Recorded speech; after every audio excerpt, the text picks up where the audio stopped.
Salut à tous, bienvenue sur Révolution Énergétique. Vous les voyez pousser un peu partout en France, les éoliennes. Mais savez-vous vraiment ce qu'il y a à l'intérieur? Eh bien, c'est ce qu'on va découvrir aujourd'hui. On va entrer dans les entrailles de la bête avec Stéphane Subrin, qui est ingénieur exploitation à la CNR, la Compagnie Nationale du Rhône. C'est ça, Stéphane? Exactement. Bienvenue à Montjoyer, Rochefort-en-Valdaine.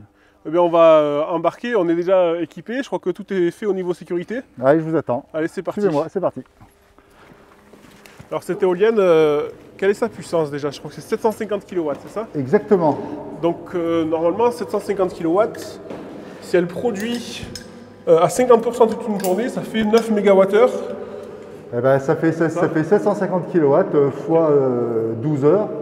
Ok. Et ça fait 9 MWh, c'est ça? Ouais, ce que j'ai calculé, donc ça fait à peu près la consommation de 700 maisons pendant 24 heures. Une seule éolienne pour couvrir à peu près 700 maisons. Alors, si tant est que cette machine-là produise 50% de sa puissance nominale sur la journée. Bien sûr. Si on regarde sur l'année, ce que produit la machine sur l'année, ou plus exactement ce que produit le parc sur l'année, Rochefort-en-Valdaine et Montjoyer, ce sont deux parcs qui sont l'un à côté de l'autre. C'est deux sociétés qui appartiennent toutes les deux à la Compagnie Nationale du Rhône, produisent l'équivalent de la consommation de 5000 foyers annuels. Okay. Ça, c'est pris sur les 5 dernières années de production des deux parcs. Hein. D'accord. C'est un équivalent, d'après les chiffres de l'ADEME, on produit l'équivalent de la consommation d'un foyer de 4 personnes, assez bien isolé, chauffage électrique compris. Voilà, c'est un petit peu le chiffre qu'il faut retenir. D'accord. Petite machine, et cela dit, on a 750 kW, on a 23 turbines, on a 7,5 MW du coup de production de puissance installée côté Rochefort-en-Valdaine et on a 9,75 MW d'installés côté Montjoyer. Ouais, c'est une éolienne modeste, hein. On est autour de 3 MW pour l'éolienne terrestre moyen en France. Affirmatif, les belles éoliennes, enfin, je ne sais pas ce qu'on peut appeler une belle éolienne. Une éolienne bien installée, c'est une éolienne qui est parfaitement dimensionnée dans son gisement de vent. Ici, on a un gisement de vent qui est principalement du Mistral, 80% du temps c'est du Mistral. C'est un vent qui est assez fort, assez puissant, très soutenu. Des grosses voilures ne sont pas très intéressantes. Des petites voilures, finalement, trouvent très bien leur place. Et surtout, c'est un parc qui est installé depuis les années 2003-2004 et qui a subi une grosse maintenance en 2015 avec une remotorisation. Donc l'ensemble de la nacelle et de la génératrice a été entièrement transformé, remplacé. Et du coup, on a remis à neuf, on va dire, la partie motorisation de la machine. Là, on est à la base de l'éolienne. Qu'est-ce qu'on retrouve? On a un transformateur, si je ne me trompe pas, c'est ça derrière? Alors effectivement, ce que l'on ne voit pas à l'extérieur du parc éolien, c'est qu'on a un poste de livraison qui, lui, nous raccorde l'ensemble du parc à un réseau 20 kV qui appartient à Enedis. D'accord. On a un câble, ce qu'on appelle un réseau interéolien, qui va d'éolienne en éolienne et qui arrive directement sur cette cellule. C'est une cellule haute tension de classe A, à 20 000 volts.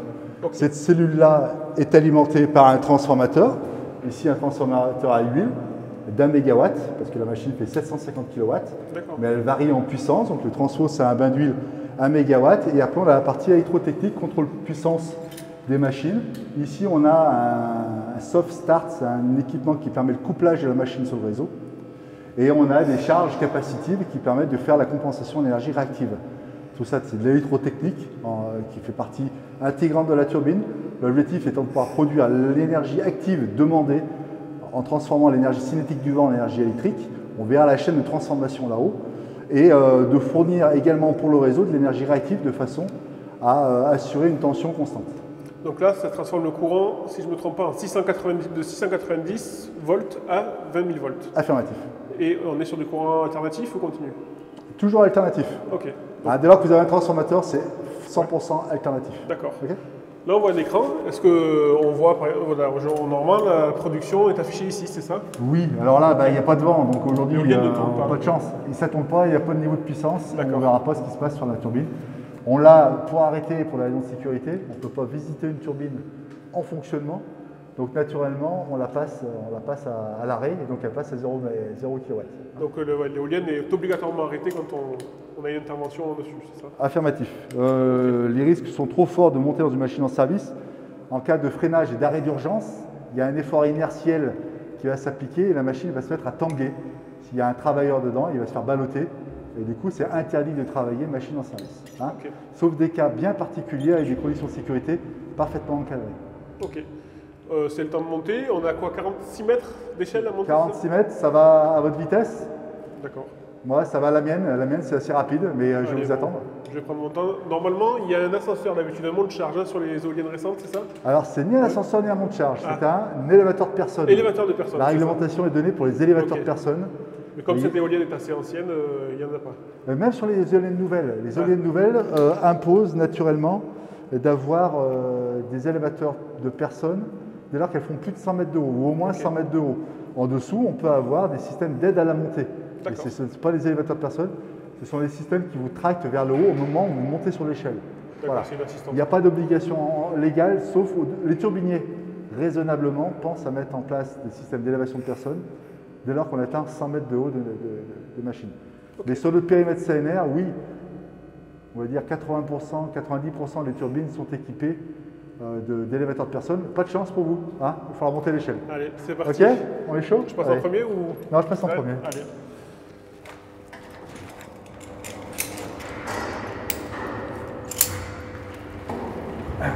Et je vous attends.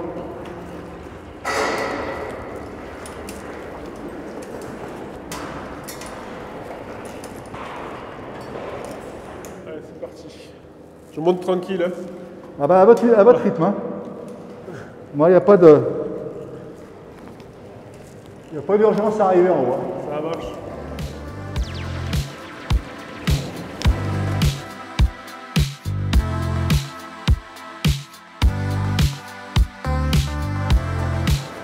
Donc là, on a un premier palier. Ça correspond à une jonction, c'est ça de... C'est ça, il y a une bride. Donc là, bon, c'est petites éoliennes, donc il n'y a que 2 sections de mât. Okay. Le fût est en 2 parties avec une bride au milieu. Okay. On voit ce qu'on appelle les éléments vissés, qui sont contrôlés réglementairement. C'est 100% de contrôle tous les 3 ans. D'accord. Et boulons, quoi, c'est ce que vous appelez. Pardon? Vous parlez des gros boulons, c'est ça? On contrôle effectivement l'état de connexion de cette liaison vissée. Alors le contrôle, il est tous les ans. Alors la réglementation dit 100% de contrôle tous les 3 ans. Ce qui est fait sur cette machine-là, c'est 100% tous les ans et un compte vérifié visuellement que s'il casse, il tombe, hein, sinon il fissure. Et on contrôle tous les ans 10%. Bah c'est reparti. Attention, là, on a fait un tiers. On a fait la moitié là. La moitié. Oui, attention à la bride qui est juste au-dessus. Hein. Ok, ouais. Voilà.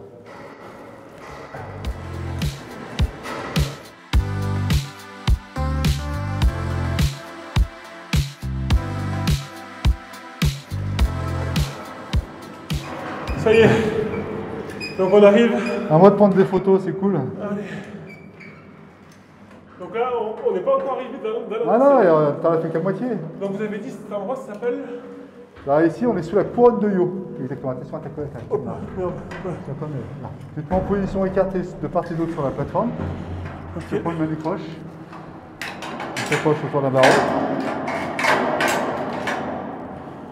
Je te décroche ce qu'on appelle la ligne de vie, le runner. Essaye de plier un peu tes genoux. Ah, super. Tu les actives vers moi. Toujours attaché. Hein. Voilà, au moins. Tu vas toujours attaché. Et on ferme le trou. Ok. La trappe est fermée, donc on peut plus tomber. Allez, safe. Ici, on a les câbles du loops. Le loops permet effectivement de permettre à la nacelle de pouvoir tourner sur elle-même jusqu'à 3 tours. Au bout de 2 tours, s'il y a une absence de vent, la nacelle va dévirer et revenir en position initiale. Au bout de 3 tours, elle va s'arrêter et revenir en position initiale. La remise en position initiale peut durer jusqu'à 3 quarts d'heure. C'est-à-dire qu'en fait, ça tourne la nacelle, mais à une vitesse de 1 quart d'heure par tour. Et ça consomme de l'électricité du coup, du réseau. Ça consomme naturellement des énergies auxiliaires, on appelle ça l'électricité auxiliaire, tout comme il y en a besoin pour chauffer l'huile de la boîte à vitesse par exemple. Effectivement, ça consomme de l'électricité. On parle souvent de la consommation, des consommations cachées des éoliennes. Quel est le ratio entre la consommation, entre l'électricité produite et l'électricité consommée par l'éolienne? Alors, il faut différencier 2 cas de figure. Quand la machine produit de l'énergie, elle est en auto-soutirage, c'est-à-dire qu'elle soutire sa propre énergie auxiliaire pour son fonctionnement. Donc l'énergie produite est réellement ce qui est produit. Entre-temps, il y a eu des ponctions qui ont été nécessaires pour l'excitation, qui ont été nécessaires pour l'ensemble des auxiliaires.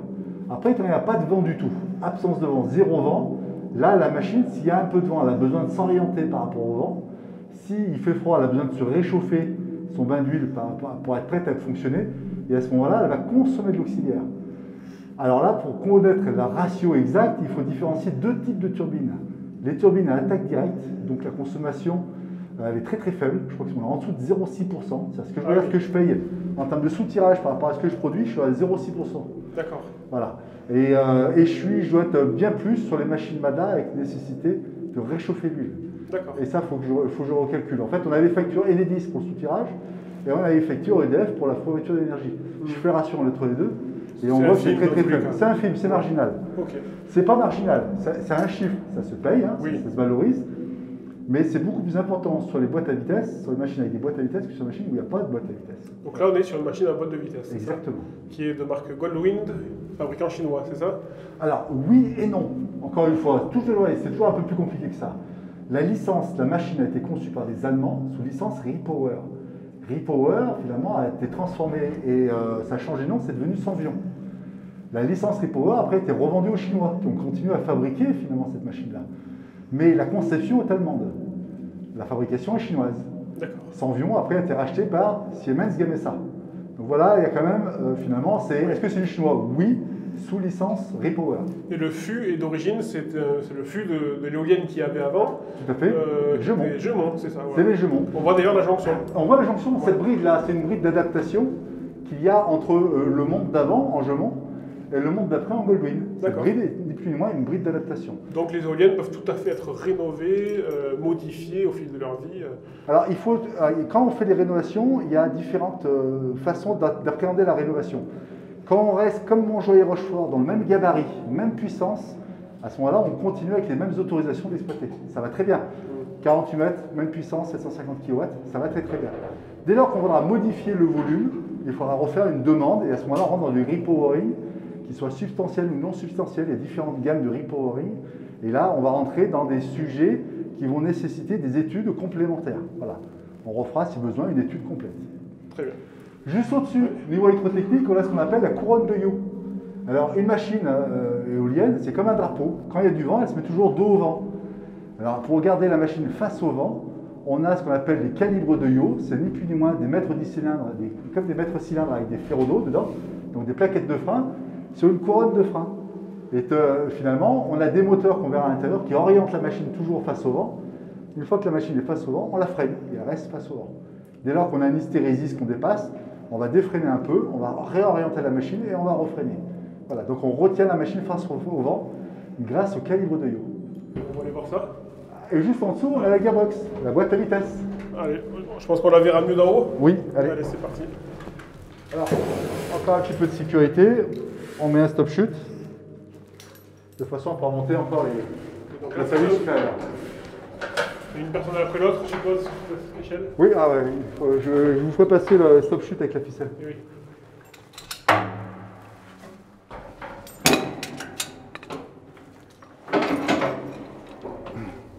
C'est un trou de souris là. Attends, faut passer dans le trou. Allez. C'est pas les plus grosses éoliennes, donc c'est pas là où on a le plus de place. Hein. Ouais, merci. Ça passe pile. On passe top, on s'arrête là. On est vraiment au cœur de la bête là. On se décroche, il est où le stop chute? Il. Alors on est dans la nacelle, dans le cœur de la bête, hein, comme vous avez dit précédemment. Ouais. C'est étroit, c'est exigu, c'est confiné. Dedans, on a toute la chaîne cinématique qui va des pales jusqu'à la production d'électricité. On est sur un convertisseur en fait. Hein. Le convertisseur va convertir l'énergie cinétique du vent en énergie électrique, en 2 étapes. De l'autre côté, on verra à l'extérieur les pales. La pale est équipée d'un intrado et d'un extrado. L'intrado permet d'avoir la portance, l'extrado permet d'avoir la dépression. Donc par un effet de succion, on va récupérer cette énergie sur la pale et qui va donner un effort sur la pale, sur l'avant de la pale. Cette énergie sur les 3 pales va permettre de faire tourner le rotor. On transforme du coup l'énergie cinétique du vent en énergie mécanique. On transforme finalement l'énergie cinétique du vent, c'est un demi de la surface balayée pour la vitesse du vent au cube. On rajoute à cela la densité de l'air.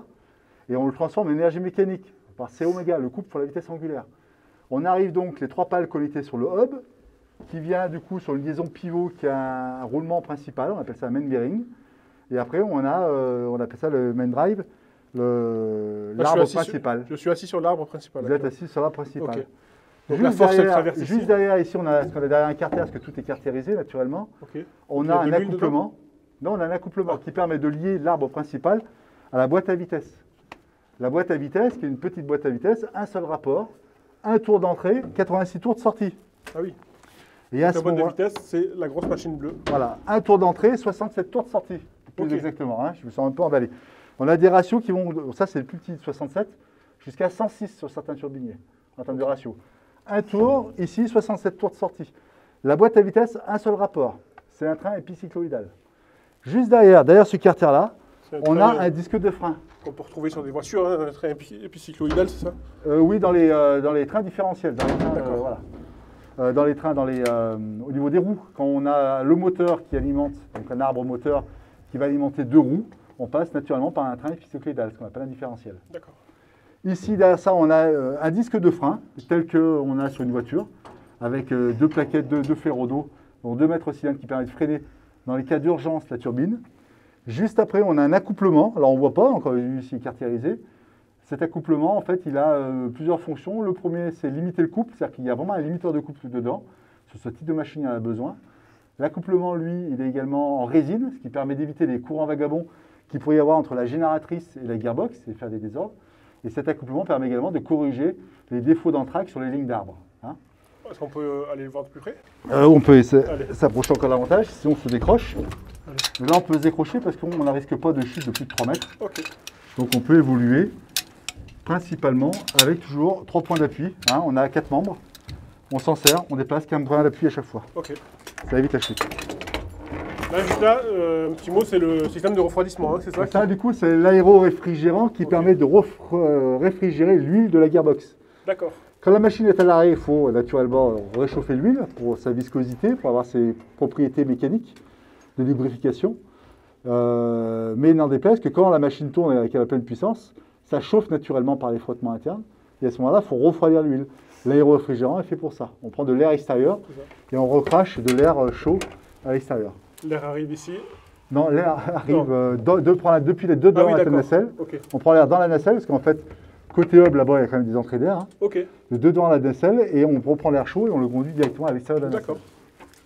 Le disque de frein, voici ça, c'est un mètre cylindre hein, de frein qui permet de freiner indirectement. Il y en a 2 de part et d'autre.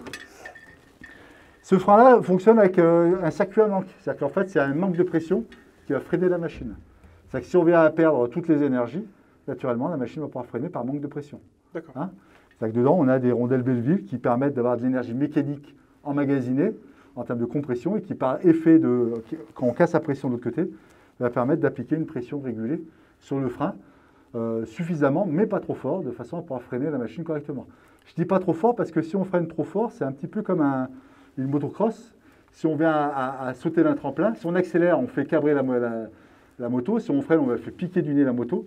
Ben là, c'est pareil. Si on freine trop fort, par l'effort inertiel, on risque de faire basculer la turbine. Donc, il faut freiner, mais pas trop fort. Voilà. Il est utilisé dans quel cas, ce frein? Arrêt d'urgence uniquement, sur tous les circuits d'arrêt d'urgence. Okay. Hein, donc, arrêt d'urgence, le bouton, oui, mais également en cas de dysfonctionnement, que la machine ne se voit pas arrêter dans un temps normal. À ce moment-là, on va appliquer une chaîne de sécurité supplémentaire et appliquer le frein d'urgence. Hein. Comme on l'a vu, pour le freinage, on va dire, quotidien, c'est donc l'orientation du bout des pales.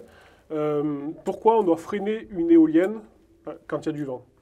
Alors, pour des raisons alors déjà, il y a deux sujets qui sont intéressants dans la question. Le premier, c'est dire combien y a-t-il de freins sur les machines? Oui. Sur toutes les éoliennes, on a l'habitude de dire qu'il y a 4 types de freins. Il y a 3 freins aérodynamiques. Donc chaque pale, à elle seule, est capable d'arrêter la machine. Par un freinage aérodynamique, elle se met en opposition, elle va créer une turbulence qui va faire décrocher les autres pales. Et dans chaque pale, il y a l'énergie emmagasinée, qu'elle soit électrique ou hydraulique, ça dépend du turbinier. Il y a également un contrôleur qui permet de vérifier une chaîne de sécurité que tout se passe bien sur cette pale-là. Et il y a également, du coup, une chaîne de sécurité qui parcourt l'ensemble des 3 contrôleurs. Ce contrôleur-là est relié avec un autre contrôleur à l'intérieur de la nacelle. Et dès lors qu'on ouvre la chaîne de sécurité, les 3 freins se mettent en application. Donc on dit toujours qu'il y a 3 freinages aérodynamiques sur toutes les turbines. Ici, ce sont les 3 parties qu'on appelle les T-Breaks qui viennent sortir et faire ce freinage aérodynamique. Okay. La deuxième question, pourquoi on freine? Alors on freine pour différentes raisons. Soit il n'y a pas assez de vent. Alors du coup, sur ce type de machine-là, parce que c'est de la stall, on peut freiner parce qu'on garde les machines freinées face au vent quand il n'y a pas de vent. Sur les autres turbines, on laisse les machines en roue libre. C'est-à-dire qu'à ce moment-là, les machines barbotent dans le vent. S'il y a un petit peu de vent, elles vont barboter. Mais si elles ne dépassent pas leur seuil de démarrage, alors à ce moment-là, elles vont rester à barboter, elles ne vont pas démarrer. Le seuil est aux alentours de 3,5 mètres secondes. Barboter, ça veut dire qu'elles tournent sans vraiment produire d'électricité. En roue libre, c'est-à-dire qu'on voit qu'elles sont à une fréquence qui n'est pas synchronisée entre elles, hein. Elles ne sont jamais synchronisées, mais on voit qu'elles sont à une vitesse qui est très en dessous de l'habituel. Et en fait, elles cherchent du vent. Mais s'il n'y a pas de vent, elles ne tournent pas, hein, assurément. Il y a une légende urbaine qui dit qu'on les alimente pour les faire tourner, pour faire croire qu'il y a du vent. Mais non, ça c'est une vraie légende urbaine. Sur aucune machine du périmètre que j'exploite, il y a des systèmes qui permettent de faire tourner volontairement des turbines. Voilà. Heureusement. Heureusement, ce n'est pas l'objectif. L'objectif, c'est quand même de produire. Oui. Hein. Et du coup, on produit à partir de 10-15 km/h en général. C'est ça, à partir de 10-15 km/h en général, et jusqu'à 90 km/h. Okay. Mesuré en nacelle. Hein, c'est-à-dire qu'au niveau du sol, c'est un peu plus faible. Et on retrouve ici une génératrice. Alors, la génératrice, on est sur de la vieille machine. C'est même pas de la vieille machine, on est sur des anciens types de machines. On est sur la machine asynchrone. C'est-à-dire que la génératrice, c'est ni plus ni moins qu'un moteur qu'on emballe un peu plus vite que la vitesse de synchronisme et qui a capacité à faire de l'énergie électrique. Hein, donc dedans, on a une cage écureuil, il n'y a pas d'excitation comme on peut avoir sur toutes les autres turbines. C'est directement une cage écureuil. Et à l'extérieur, sur la partie statorique, on a les enroulements qui vont pouvoir produire de l'énergie active et consommer un peu d'énergie réactive. Et c'est pour ça qu'en bas, on en produit avec les capacités. C'est ici vraiment que l'électricité est produite. C'est impressionnant parce que ce n'est pas si grand par rapport à la quantité d'électricité. 750 kW, donc tout à fait. Au maximum. Et c'est un moteur de 750 kW qu'on entraîne et qui produit 750 kW. Donc dans la transformation, dans la chaîne cinématique de cette énergie, on parle de ce que alors la loi de Betz, c'est ce qui permet de définir qu'au maximum, on peut récupérer 60% de l'énergie cinétique du vent. Donc c'est un demi de la surface vallée fois la vitesse du vent au cube. On arrive sur une puissance mécanique, c'est P égale C oméga. Et on sort avec une puissance électrique avec P égale U racine de 3 cosinus phi. Voici la transformation. C'est technique. Okay. Là, vous voulez une technique, je vous donne une technique. Pas de souci. Si c'est technique, c'est technique. Okay. De là, on sort avec des câbles, et ces câbles-là vont directement dans les armoires en bas, où il y a un contacteur, un main switch, un contacteur principal, puis le transformateur, puis la cellule HTA qu'on a vu tout à l'heure, puis les réseaux interéoliens, puis le PDL. Au PDL, des protections réseau. Point de livraison. Point de livraison, c'est ça, poste de livraison. Des protections en fréquence, en tension, en courant.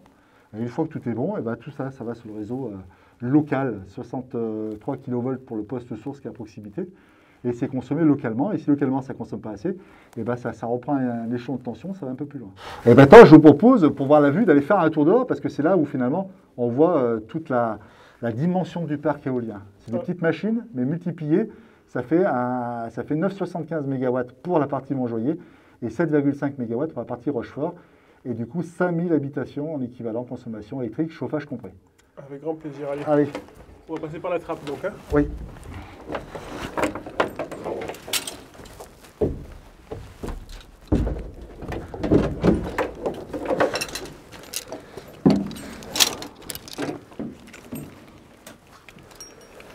Il ne faut pas avoir le vertige. Non, faut. Je ne savais pas que c'est un problème de vertige. Il y a et de l'habitude, un peu d'accoutumance. Il y a effectivement, il ne faut pas être sensible hein, directement à la hauteur. Et puis aujourd'hui, on a une situation idéale, il n'y a pas de vent, il ne pleut pas, ça ne glisse pas. En bas, il y a une pancarte qui dit qu'on n'a pas le droit d'accéder au toit à partir de 12 mètres secondes, c'est faible pour moi. Ben, c'est faible, en fait, c'est pas tellement la vitesse du vent qui va être gênant, c'est les turbulences. Okay. Le fait qu'il y ait du vent, plus de vent, enfin voilà, c'est de la turbulence, c'est gênant parce que ça vient balancer. Et à ce titre-là, il ne faut pas aller sur le toit, jamais. Alors pendant le cadre de la maintenance, ils sont amenés à venir sur le toit, passer sur le devant de la machine. Donc ça c'est une zone de travail. D'accord. Voilà, donc finalement la zone de travail, on la retrouve, elle est ici, dans le trou, dans le nez de la machine. Et donc quand il y a des opérations de maintenance qui doivent être faites sur les pales, on les fait depuis l'extérieur ou depuis l'intérieur? Alors on viendra avec ce qu'on appelle une PEMP, une plateforme élévatrice motorisée sur porteur. C'est une nacelle sur un camion qui vient et qui lève l'équipe qui va reprendre la pale. Depuis le sol? Depuis l'extérieur, tout à fait, sur une plateforme. Donc on fait un test de plaque pour vérifier la portance. La PEMP vient justement avec l'équipe dédiée à la reprise sur fibre et vient reprendre la pale. Depuis 2015, on a fait une opération. Ok, donc ça veut dire que c'est... Donc c'est pas courant. Et la vallée du Rhône est très connue pour l'activité chironique. Hein. C'est-à-dire qu'il y a énormément de coups de foudre et on subit souvent de la foudre. Et chaque année, dans la vallée du Rhône, pour CNR, on répare 2 à 3 pales dédiées aux désordres liés à la foudre. Voilà. Et c'est une vraie activité en soi. Donc la foudre ne touche pas toujours le parafoudre derrière? Non, mais chaque pale, toutes les pales de toutes les éoliennes ont des systèmes d'entrée de foudre. Ce que vous voyez à l'arrière de la nacelle, on l'a également sur le bout de la pale. Donc on a des pions d'entrée de foudre qu'on appelle des tips, des pions d'entrée de foudre, qui sont reliés à un câble à l'intérieur de la pale et qui, depuis la pale, on relie après ça au niveau du rotor. Et le rotor, je pourrais vous montrer, il y a des charbons qui relient ça à la nacelle et la nacelle au mât et le mât à la terre. Donc toutes les éoliennes attirent la foudre par la partie la plus haute et ce qui prend le plus cher généralement c'est le bout de pale. Et on fait des reprises de pale régulièrement. Ça peut prendre feu potentiellement. Alors le feu, c'est toujours carburant, comburant et puis point chaud. Alors prendre feu sur la foudre, ce qui est préjudiciable, c'est le coup de foudre exceptionnel, c'est la présence de condensat à l'intérieur de la machine. Finalement, c'est pas feu, c'est-à-dire que l'élévation, le gradient de montée en courant de l'impact de foudre va faire que s'il y a un peu d'humidité, ça va vaporiser de suite, ça va faire un blast, c'est-à-dire que ça va faire une ouverture de la pale, ça va délaminer la pale. En soi, c'est pas dangereux. Ce qui est dangereux, c'est pas de s'en apercevoir. Finalement, la pale est fragilisée et par sa contrainte mécanique, on va avoir une augmentation de la fatigue des fibres qui sont en train de compenser finalement celles qui ont été rompues. Et après, on peut avoir une rupture. Donc pour CNR, nous, on a un abonnement après métaurage. Dès lors qu'on a un impact de foudre à proximité dans un rayon de 2 km, on reçoit un mail et l'exploitant a une obligation de faire un contrôle à la jumelle. Et il y a l'appareil photo 400 mm de l'état de nos pales, de nos parcs. Voilà. Okay. Et si on a un désordre, c'est référencé. On le suit dans le temps. Si le désordre est classifié avec réparation dans les 6 mois, on fait la réparation. S'il est arrêt d'urgence, on arrête la machine, etc. etc. En fait, on est organisé pour surveiller les pales dès lors qu'il y a un impact de foudre. Et puis la réglementation a été mise à jour en 2020. Au 1er juillet 2020, la réglementation impose maintenant un contrôle de pale également tous les 6 mois. Et nous, on le fait finalement plus que ça. Et à l'arrière, donc, on voit la girouette, l'anémomètre. À l'arrière, on a effectivement une girouette et un anémomètre. Et un pour l'orientation, un pour la vitesse du vent. Ok. C'est un paratonnerre qu'on voit surmonter. Affirmatif. Okay. Un lightning rod, ce qui permet effectivement d'absorber, on va dire, de pouvoir s'user si besoin en cas d'impact de foudre. Ok, c'est impressionnant. Hein.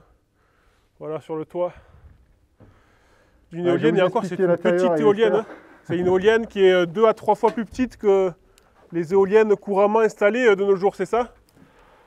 2 fois, oui. 3 fois, ça commence à être des belles éoliennes, mais oui, certaines sont 3 fois plus grandes. Ouais. Ok, on est autour de 100-150 mètres de hauteur. Hein, Ouais, c'est ça. On a des nacelles qui sont supérieures à 100 mètres. Ok. Et des diamètres de pales qui sont supérieurs à 100 mètres aussi. Ouais. Nous voilà redescendus tout en bas de l'éolienne. Merci beaucoup Stéphane Subrat de nous avoir fait découvrir donc, ce modèle-là qui est assez modeste mais représentatif du fonctionnement d'une éolienne classique finalement. Tout à fait, j'espère que ça vous a plu. C'est un sujet qui est tout à fait intéressant. L'électrotechnique est particulièrement sympa. On ne s'y ennuie pas, c'est un vrai métier. J'incite à toutes les générations de s'intéresser à ce mode de production. Et il y a de la demande, hein, il y a de l'embauche de partout en France, dans le nord, dans le sud. Et Turbidier recherche des compétences.